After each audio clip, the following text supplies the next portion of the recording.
Lydia is so cute. The voice became distinct as the door opened, and at the name that came out of Quinn's mouth, I froze. I wondered who it could be, but hearing that name confirmed it. The woman's voice did indeed belong to my sister Laya. Quimby stupidly kept calling Lyde's name over and over again, shivering. I came to my senses. I realized I had to capture this scene on video, so I resolutely recorded the evidence on my smartphone and calmly left the place. After a while, the two of them came out of the bedroom. Seeing me, they turned pale, and I said, "That's right. I sent the video of you two to Gabriel.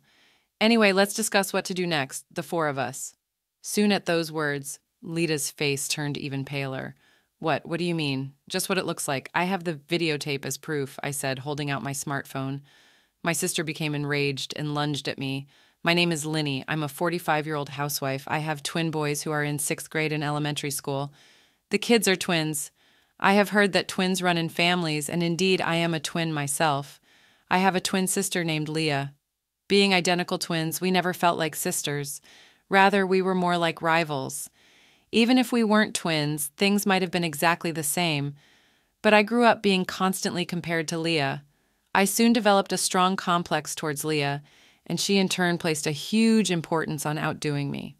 Leah had always been a sweet and friendly child, while I, on the other hand, was shy and reserved. And since I was also a bit of an introvert, everyone's attention naturally gravitated to Leah whenever we met someone new. Even though we were rivals, I deeply adored Leah. Her perpetually smiling face and popularity was something I aspired to.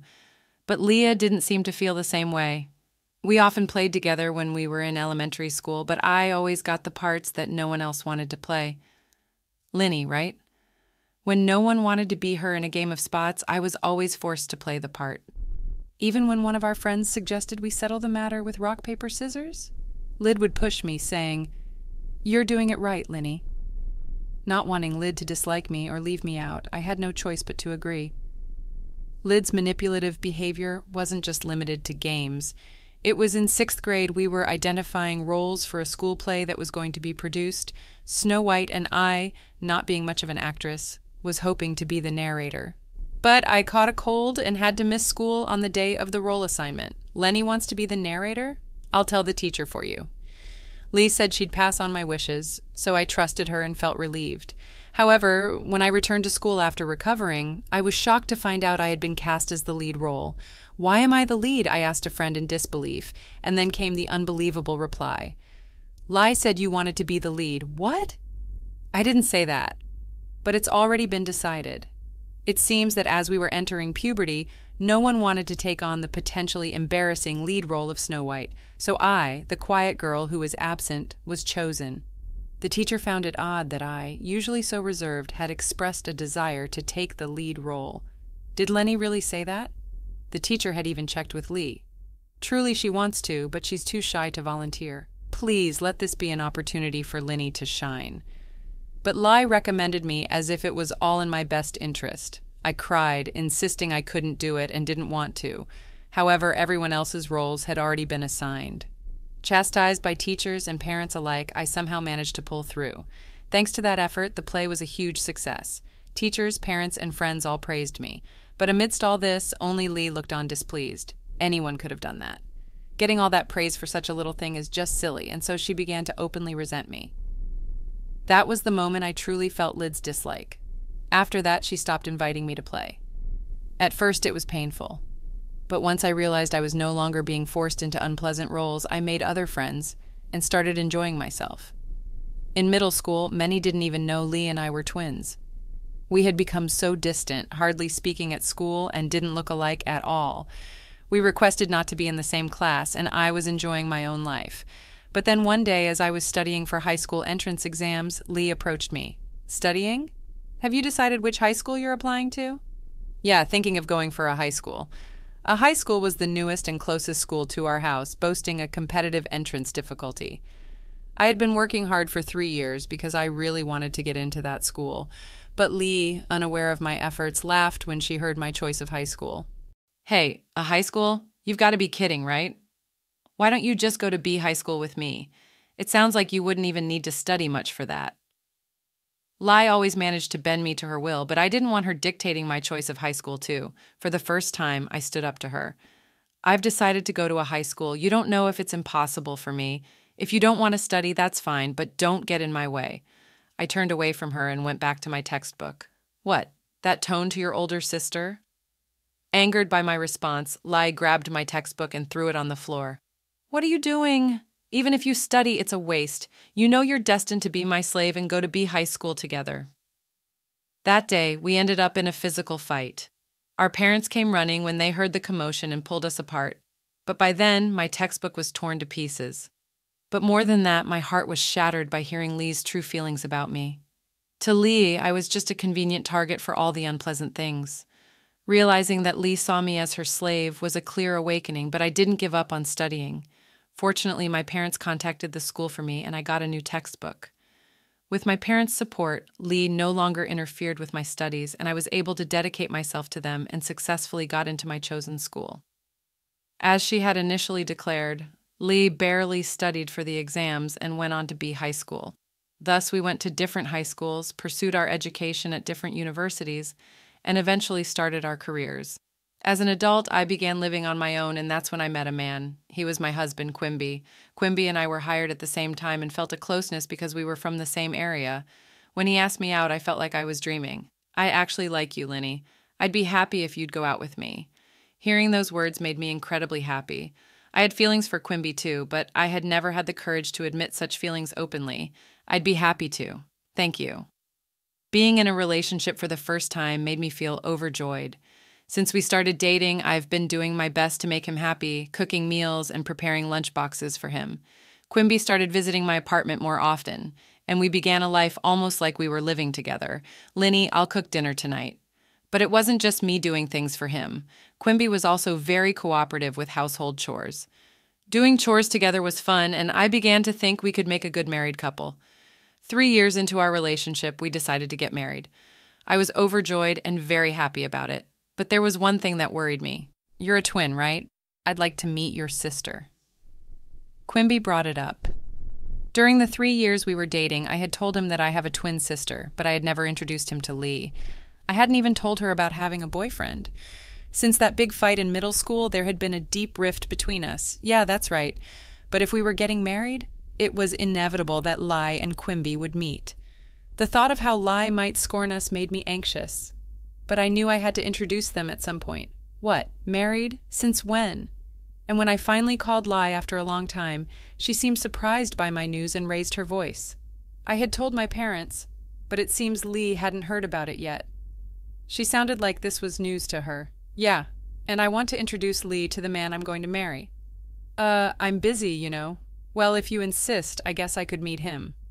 Lai was as condescending as ever, so I asked her to make some time for us.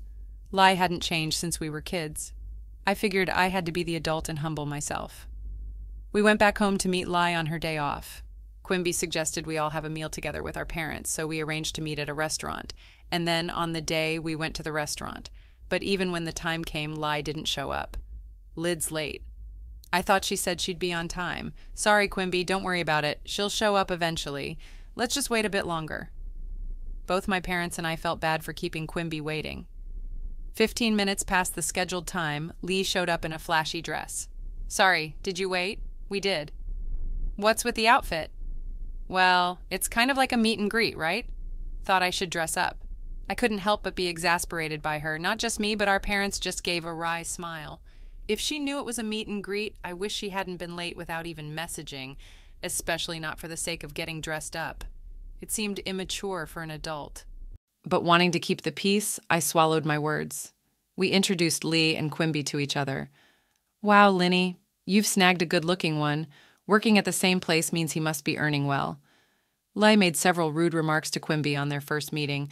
What do you do in your free time with Linny? No, before you started dating Linny. She grilled Quimby like it was a speed dating session. Despite our parents' attempts to stop her, Lee kept going, saying, It's fine. I want to know what kind of man Linny's husband will be. Quimby was gracious, saying, Don't worry about it, and entertained Lee throughout. By the end of the meal, I was exhausted and sighing. However, it didn't end there. Lai's quite the character, huh? Opposite of Linny, I always say. We're the least like twins ever. When I responded with a forced smile, Quimby said, Maybe you should take a leaf out of Lai's book. She's always smiling, good at conversation, and cute. If I'd met her first, I was shocked at what he meant. I had told him about my discomfort with Lee. To hear him say this, knowing that, was deeply shocking. Why don't you marry Lai then? She even said you were handsome. When I snapped back like that, he hurriedly apologized. Sorry, it was just a joke. I'm glad I met Lenny and I don't have any special feelings for Lee. Then, you shouldn't say things that praise Lai and put me down. It was a joke. Quimby apologized like that. I was shocked, but I wasn't going to call off our engagement over something like this. I just hoped he understood. Right after that, he said, "But Lai is a nice girl. It's not good to be jealous of your sister. Let's all get along as a family. Now we're adults, things are different than they were." I had my reservations, but I knew our parents wanted Lenny and me to get along. But I wanted Quimby to be on my side. Why was he trying to bring me and Lee closer? But it's not like we'd be interacting much anyway. Arguing seemed too troublesome, so I just nodded along to Quimby's words. A few days later, I got a message from Lee. "Isn't Quimby too good for you? Should I take him off your hands?" I was chilled by her message. "What are you talking about?" I replied instinctively, and she called immediately. "Just what I said, it's unbelievable. Someone as dull as Lenny will get married before me." Lai insulted me over the phone and laughed.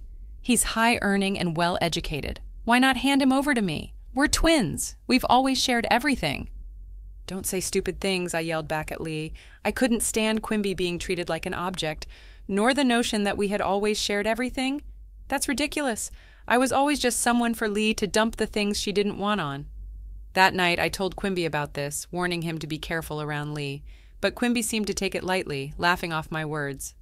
"It's nice to be liked that much. Don't worry, Lee's not serious. It's not funny. You don't know what Lai might do." "Do you doubt my feelings? It's okay, because I said it's okay, despite him being such a wonderful person." I felt like Quimby had changed after meeting Lee. Quimby would affirm everything when it came to Lee, just because she's my sister. Other than that, he was the same wonderful partner as always. But I was dissatisfied with how he changed whenever Lai was involved. Don't worry so much, but as Quimby said, if he himself didn't sway, there was nothing Lee could do. Feeling unsettled by her words was proof I hadn't fully trusted Quimby, so I was admonished. Indeed, he was right. I decided to trust Quimby and ignore Lai's words. Even afterward, Lee sent me spiteful messages, but I never replied. Fortunately, Lai didn't interfere with us, and I prayed we could become wonderful sisters while leading a happy married life. Years went by. After I turned 40, my parents told me that Lee had gotten married. By then, I had blocked her and wasn't in contact, although we occasionally saw each other at our parents' home. Lai would insult me, being nearly 40 and still unmarried. Lai had become resentful towards me, and it seemed she was avoiding me as well. I thought Lai, being quite picky, wouldn't marry, but I was genuinely glad for her when I heard she had found someone. I realized how terrible I had been when Lenny got married only after I got married myself. Moreover, through my parents, Lai apologized to me. After that, we started communicating again. Indeed, Lai had changed, becoming much calmer than before. It was as if she had returned to the Lydia I once loved. I never thought the day would come when Lee and I could laugh together again, so I was very happy. Lee even introduced me to her husband. He was about 5 years our senior, named Gabriel. He seemed to care for Lai deeply, which reassured me. Having both married, Lydia and I became closer. Our parents were very happy to see us getting along. I wanted to make up for the time we had spent apart. Then, a few years later, something happened. I became ill at work and had to leave early. I wanted to inform Quimby, but he was out on business, so I left a message with a colleague. I went straight home. Upon entering the house, I immediately sensed something was off. It felt like there was someone inside, even though the house was supposed to be empty. Could it be a burglar? That thought flashed through my mind as I quietly entered, listening closely. I could hear noises and voices coming from the bedroom. As I stood silently in front of the bedroom, I recognized Quimby's voice coming from inside, but I couldn't bring myself to speak up. The nature of his voice strained the blood from my face. It was unmistakably the sound of an intimate moment. The creaking of the bed confirmed my fears. I didn't need to see inside to know what was happening, and my hands trembled. However, if Quimby was cheating, I had to catch him in the act. With that thought, I carefully opened the door, with my smartphone in hand, ready to record what I saw. Inside the bedroom was even more shocking. Lydia is really cute, isn't she? The voice became clearer as the door opened, hearing Quimby say her name. I froze.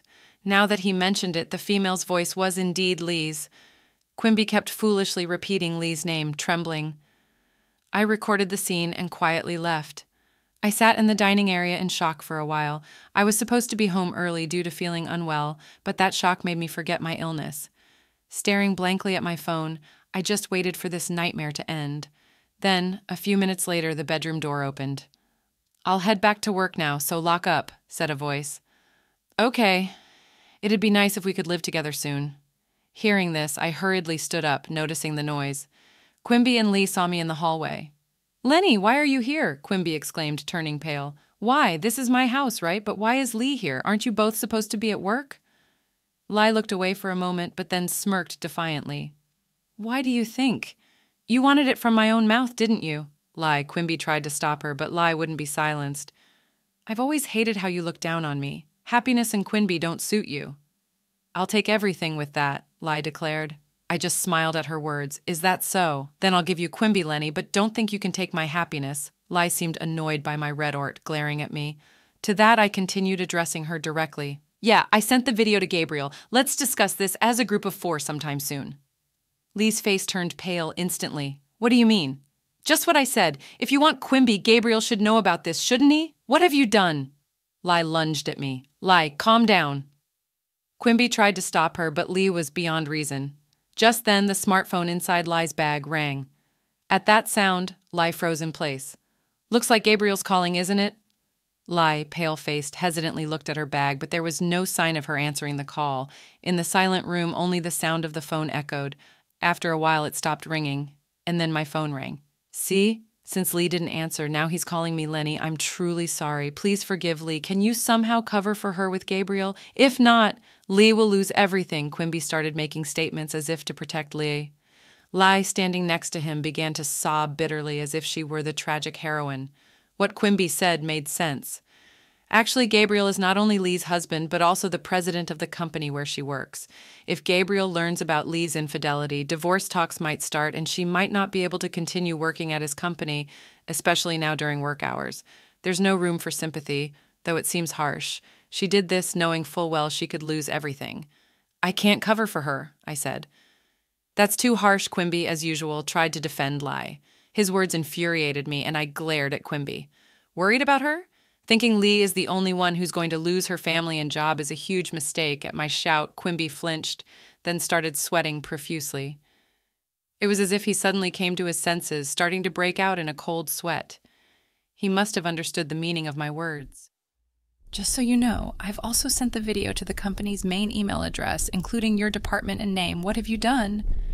By then, Gabriel's call had ended. Quimby and Lee stood frozen with a look of despair. After kicking them out, I called Gabriel. Sorry to disturb you at work. It's about the video, right? Yes, I replied to Gabriel's gentle voice. I'm sorry for asking this of you, he said. Actually, Gabriel had consulted me because he felt something was off with Lee. It might have been plausible for the old Lee, but the current Lee truly loved Gabriel. I didn't think she would cheat, and I had conveyed as much to Gabriel. But just in case, he had asked me to gather evidence if Lee did something questionable. That's why I think I was able to film calmly. Please don't apologize. I'm glad I could capture evidence of Quimby's infidelity. If you hadn't asked me, I probably wouldn't have thought to do so calmly, I told Gabriel. It would be a lie to say I wasn't shocked. It's shocking enough to discover an affair, let alone with one's own sister. I had every right to be angry. My sons will be home soon, so let's talk another time, I told Gabriel and hung up. Tears flowed endlessly.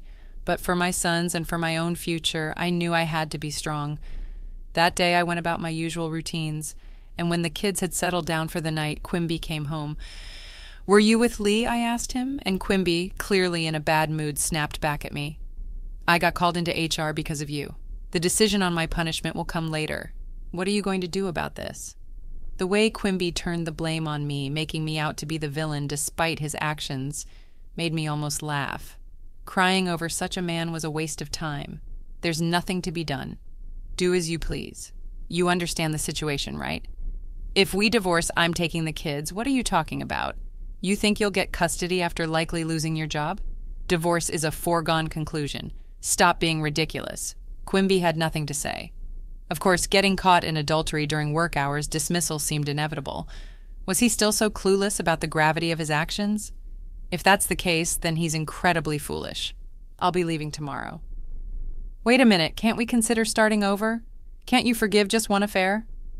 Quimby, now taking a submissive stance, began apologizing to the assertive me. One time I asked back according to Gabriel, Lai's behavior had been odd for several months, given Gabriel's job involves mostly being out for sales. There's a good chance she might have been returning home like this. Just one, Quimby responded weakly to my question, his eyes darting around from the lack of confidence in his answer. It was clear it wasn't just once. It felt ridiculous to pursue it any further, so I dropped the subject. The next day, I told my sons about Quim's infidelity. They are in 6th grade now, old enough to understand that hurting and betraying others is wrong. I apologize for having such a conversation at this sensitive time in their lives, and they said they wanted to talk it over alone and went to their room. After just a few minutes, they came out with their bags packed and said, "We're on your side, Mom." I couldn't help but cry. The boys laughed and comforted me as I apologized again. Then we went back to my parents' house. My parents were speechless when they heard about Lee's and Quimby's actions. Despite being happy that we had become close as sisters again, I felt sorry. But Mom apologized to me, crying. Lai hasn't changed after all. "I'm sorry for always making you endure her." "Cut ties with both Lyd and Quimby," Dad said, and I felt relieved. From that day, I started commuting to work from my parents' home. Quimby, perhaps on suspension, didn't come to the office but called me multiple times instead. Ignoring him as I didn't have time to deal with it, he began to send messages day and night. "I love you, Linny. Let's live happily as a family of 4 again." I was insane. I was just deceived by that woman. "I don't know how to live without you, Lenny." Perhaps these were what you'd call Romeo emails. I was almost fooled for a moment, but thanks to my sons laughing uproariously at those messages, I realized how ridiculous they were. However, I couldn't ignore him forever. Eventually, I had to meet him to sign the divorce papers. I made plans to meet Quimby at a cafe on my day off. Choosing to meet at a cafe instead of going home was Gabriel's advice. He said that being in a public place would help keep the conversation calm. When Gabriel and Lyd arrived at the cafe together, Lyd had become so thin in just a few days, she looked like a different person. She must have fallen out of favor with Gabriel? Serves her right. Now, both Lyd and Quimby, please sign the divorce papers. It seemed Lyd was also reluctant to divorce. The two hesitated to sign. Quimby said, "It's a misunderstanding, Gabriel. It's your choice to divorce, but we won't." "Are you still saying that my sons and I no longer consider you family?" I retorted. I addressed Quimby's desperate attempts. Gabriel sighed deeply and said, "You could go to court, but it's clear you'll lose, considering the alimony and legal fees for the divorce trial. Can you afford it? Alimony for the divorce trial? Of course, you both betrayed your families. Lie to me and Lenny, Quimby, you'll have to pay us a proper settlement in the divorce trial." Lai started trembling silently. Her silence and weight loss now made sense. "What am I supposed to do? I might be fired. How can I pay?" Quimby began to argue, pale-faced. "You did this to yourself. Besides, you owe child support for both kids, right?" Lyd flinched at my words. "You wanted to live together, right? You're welcome to have the house." I laughed loudly. "And don't forget the mortgage payments." Quimby was taken aback, probably having forgotten about the mortgage. Both sat sweating, pale, and silent in front of the divorce papers. Later, Gabriel introduced me to a lawyer, and I managed to claim alimony and legal fees and finalize the divorce. Quimby, who had resisted divorce so much, proposed to Lai immediately after our divorce was finalized. I knew he had liked Lai from the start. When did their affair turn serious? Hearing this, I felt nothing but disdain. Meanwhile, Lyd, who had genuinely loved Gabriel, was abandoned and eventually lost her job too. Why did she end up with Quimby despite loving Gabriel so much? Remaining puzzled, I asked Gabriel about it. He hesitated before revealing, "Actually, she started complaining about you a few months ago, really complaining about how you, who were useless, got married and even have kids." "It's extravagant," he explained. Could it really be because of that, I wondered? But considering Lai's personality, it wasn't impossible, yet the thought that she went to such lengths just to set me up was horrifying. "It was because I thought you might be in danger that I consulted Lenny. But I never imagined it would lead to this with Quimby," Gabriel said apologetically. It's okay, it's over now. And Quimby is to blame for taking up Lyd's invitation as well. That concluded our conversation. Gabriel and I agreed to keep in touch for updates on the divorce compensation and legal consultations.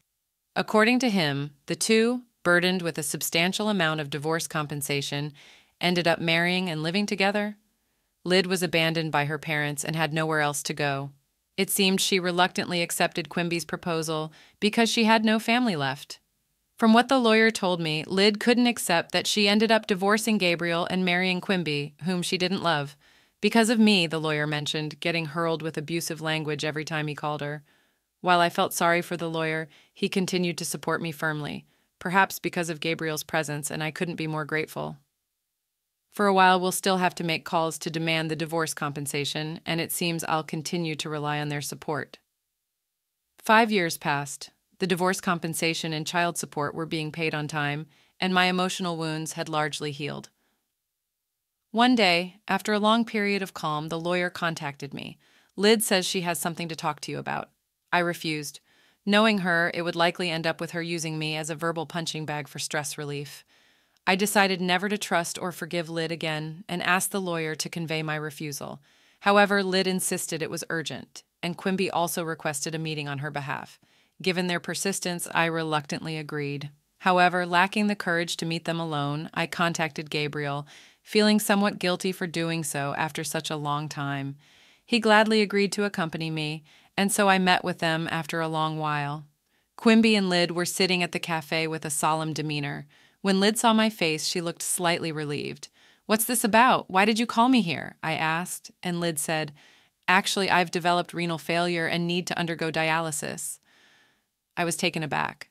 "It's your fault. No, both of your faults that Lyd ended up like this. She couldn't sleep without drinking alcohol, and yet because of the divorce settlement pain, she had to work. Your actions have destroyed her health." Quimby angrily blamed us. But I thought it was their own doing. Gabriel seemed to agree as he sighed and looked exasperated. "So what? I'm not reducing or refunding the divorce settlement. Be thankful I agreed to installments." I stood firm, and Lyd, crying, lowered her head. "I'll pay the divorce settlement, please. I'm begging you. Give me a kidney." "What?" I exclaimed loudly at her outrageous request. "What are you talking about?" "There's no way I give it to you when I refused," Quimby said. "You were born with a twin with Lyd. For this reason, you have a duty to help her. What are you talking about? Who has been pushing all the unpleasant things onto me? Did Lyd ever help me once in such situations?" "Don't talk about trivial matters." "Lyd's life is at stake here," Quimby angrily retorted. Lyd began to cry and plead, apologizing. Quimby insulted me as heartless, pressuring me for the transplant as if threatening. At that moment, feeling as though I was being blamed, Gabriel spoke up. "If she needs dialysis, then undergo dialysis. Do you understand how tough dialysis is, and do you understand how difficult a transplant is? Why should she risk her life for Lyd?" Their words left them speechless. I felt relieved with Gabriel's support and caught my breath. "Moreover, Lyd, you've repeatedly called Linny useless. Isn't it too convenient to ask for help only when you're in trouble? But that's Lyd. You've destroyed Linny's happy life. Linny has no obligation to save your life." Lyd broke down crying, and Quimby was at a loss for words. Both of them must have thought that I would surely give them a kidney. If I had been alone, I might have been persuaded once again. Gabriel saved me. Take care then. "Oh, and don't forget the transfer for this month's payment." With that, I got up and left. Whether I'm called heartless or a devil, I cannot forgive them both. I don't know what kind of life they will lead from now on, but I hope they never forget what they did and reflect on it. It seems Quimby and Lyd were both working part-time to make ends meet, but now that Lyd can no longer work properly, their financial situation is dire, but that's their karma. Everything is the result of their actions. Their atonement won't end until they've paid the compensation ordered in the divorce settlement. I continue to live happily with my parents and sons. My parents no longer even mention Lyd's name. However, it seems they are happy to see the twins getting along well. It's comforting to see a bond between my sons that Lyd and I never had. I continue to keep in touch with Gabriel frequently. He's a genuinely good person, always thoughtful and considerate. It appears he has developed feelings for me, but I'm not ready to reciprocate them at this time. I don't want to cause any more upset for my sons, but in a few years, when they come of age, I hope to have the chance to think about my own happiness again.